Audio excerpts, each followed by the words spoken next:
What's going on, guys, and welcome back to another video. We're in Tobin's garage and we are doing some more prep work on his 180 today. Tobin's not actually here, he's not home from work yet. I've just arrived and just gonna make a start on getting into this. First off, I can see that some of these holes have been filled up in the firewall. So Tobin's mate came around yesterday and did those, so it's looking all good. Obviously the welding's got to be filed back and made pretty because that's pretty boogery at the moment. Tobin made a start on sanding the engine bay. It was obviously primed over, but it needed just one light sand at just 400 grit, just to make it super smooth, which this part is. It's done all the rad support and pretty much just has to do over this side now. By the looks of things, I can see that he has finished the hood. The roof still needs quite a decent going over, so I guess until Tobin gets home, I'll crack into that.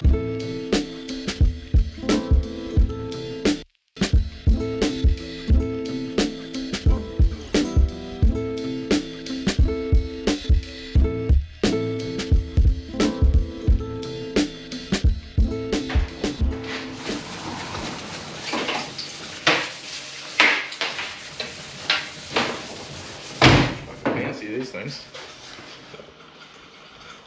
Good on that. Where's your 400? I'll start doing this side. Shut. I could sure we've got.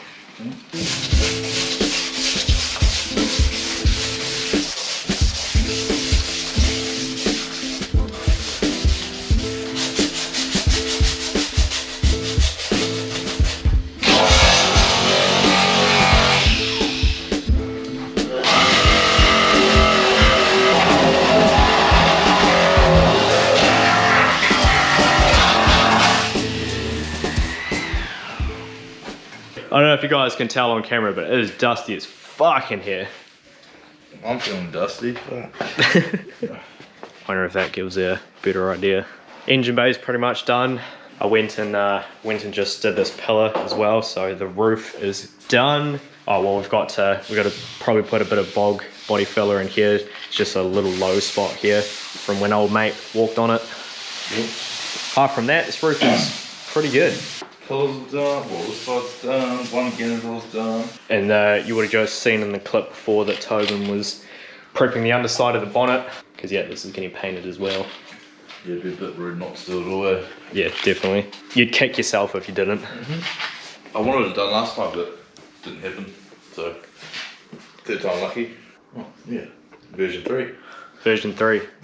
With a 1J. 600 horsepower 1J. Well, we're hoping. Nah, it will. Easy. Alright, so it's a new day and she's all go around here. The 180 is almost ready for paint. The engine bay is all been prepped. Tobin's messing with the kit and looking like shit. The face you guys haven't seen in a while, Sheldon's here, tidying up these guards. G'day, mate. Been away well? Yeah. Almost been too long. Yeah. I've borrowed a truck off one of my mates. We've got everything loaded up in the back of it.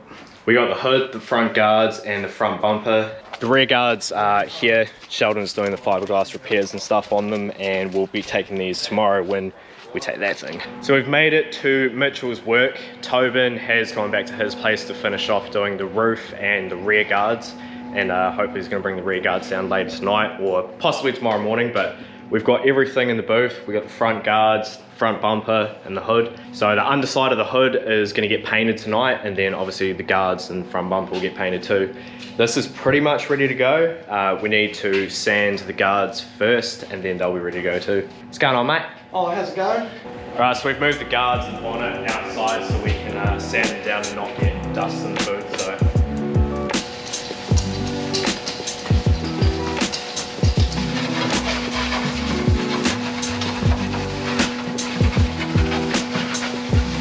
Mitchell is about to, what, you're gonna scan that and that will tell you? So we get this magic machine here, and I've just given this bit of a cut and a polish so it's a clean surface with no sort of surface scratches or anything. So yeah, we get this magic machine here, and on there it's got screen, so we just go measure, and then what it will do is we place this on here, and as long as these two little sort of, I don't know, domes are pushed in, that will take a reading of our actual colour.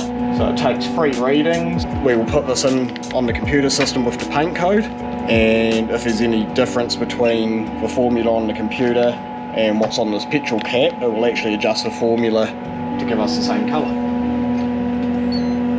In theory, you can generally mix it up and sometimes it'll still be a wee bit out, but at least we've got this here as a reference so we can compare it and see if it is different. We can adjust it from there.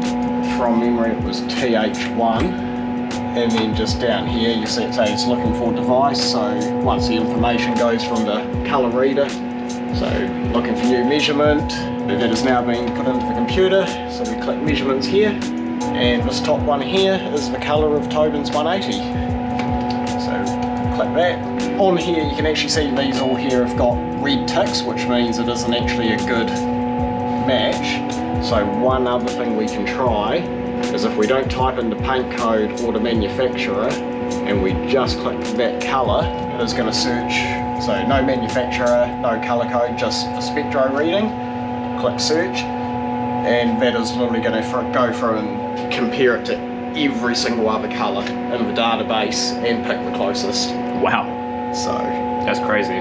this could take a wee bit longer than the other one, but we'll see what it brings up at the end with the ratings, because the best one there was an 8.7. Generally you want it above a 9. At least you'll never get 10 out of 10, but you want it as close to, so you only have to add minimal amounts just to change that shade and bring it to the same as the petrol cap. So straight up there you can see we've got a 9.18 with a green tick, which is actually an Audi colour.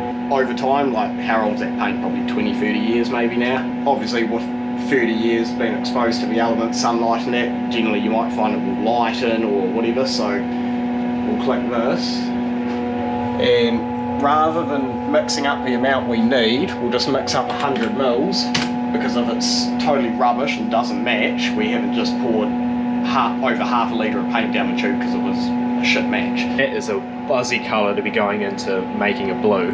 Yeah, so what you'll find with this is you mix it with the blue and then it sort of, rather than being a sky blue, it can make it sort of more purpley, because obviously red and blue make purple. But yeah, it's amazing to see what colours actually go into the paint for your car.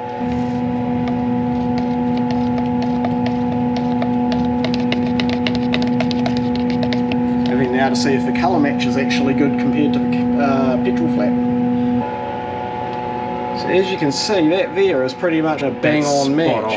Like, and you think back in 1929, some poor bastard would have to spend 9 hours doing that by eye and just guessing which colours he needed out of the rack. We just do it with a click of a button. We've got all the body panels in the booth here, including the mirrors. So I've got the jack here, I'm going to set the camera up, and Mitchell's going to lay down some primer.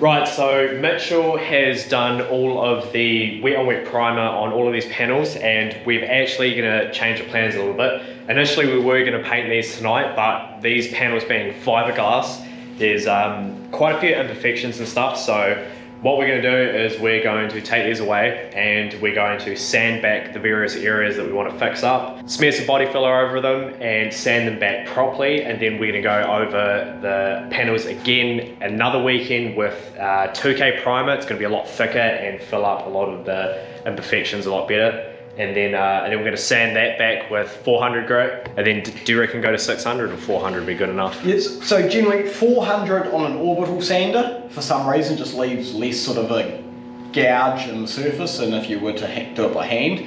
So on an orbital, 400 is fine, but by hand you'll see all these scratches. So bare minimum, you're looking rub it down 400, then go over with the 600 wind dry sandpaper, and that's just going to give you that awesome smooth finish, and it's going to be like metal rather than fiberglass once it's been sealed off with that 2K primer. So I don't know if you'll see it on the camera, but if you do a pan like here, you might just see like sort of faint lines and little swirls in that. If you were to paint over that, once the paint sets, it actually sort of, as it dries, it contracts and it will suck back into all of those scratches and marks. If we sand that back, do a nice coat of primer, sand it back again, when you go to paint it, there's nothing for it to suck back into, and it's going to leave you with that awesome sort of flat glass finish, as opposed to something that's ripply and you can see sanding marks and imperfections. So, and it's better to do it now. If you do the work in the prep, that's going to improve the final result, and it's a pain in the ass when you don't put the effort in now, and then you get to the final result and you're disappointed, because then you've got to do a whole lot again. If you can see these on the camera, this here is just a result of fiberglass.